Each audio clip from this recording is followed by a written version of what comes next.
Les travaux de construction des rocades sud-est et sud-ouest de la ville de Kinshasa sont effectifs. Plusieurs engins de la firme Cisco SA et ses sous-traitants ont envahi les zones inoccupées du tracé et procèdent actuellement au dégagement des emprises et autres terrassements. Sous la conduite de l'ingénieur Ludovic Lemandi, chef de mission de l'Agence congolaise de grands travaux sur ce projet, ce mardi 23 juillet, nos reporters ont eu accès au site.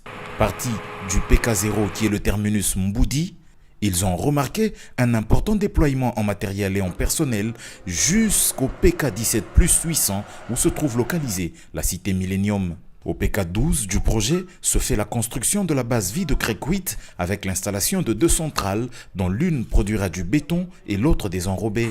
Pour faciliter le trafic sur ce tronçon, un ponceau de type Bélé triple simple a été jeté sur la rivière Mfouti au PK12 plus 900. Au PK13 plus 400 se font des travaux de terrassement sur la voie de déviation en vue d'obtenir un rayon de courbure adéquat.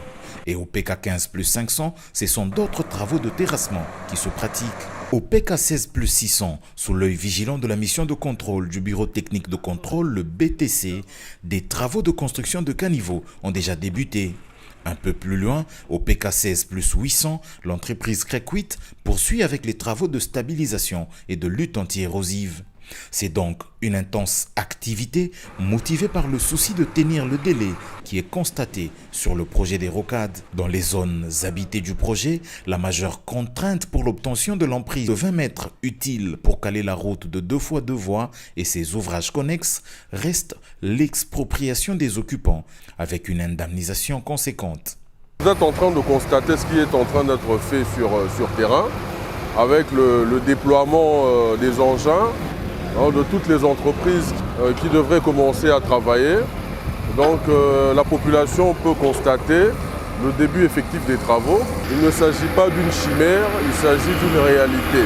Ces infrastructures qui ont pour vocation d'améliorer la fluidité et la circulation des personnes et des biens, de désengorger la capitale, de booster le tourisme et l'urbanisme des quartiers périphériques, ainsi que d'améliorer le quotidien des populations riveraines, sont financées dans le cadre du programme sino-congolais et devront être exécutées dans un délai ne dépassant pas les 3 ans, avait expliqué Nico Nzaou, directeur général de l'Agence congolaise des grands travaux, le 22 juin, jour du lancement de ces travaux par le président de la République.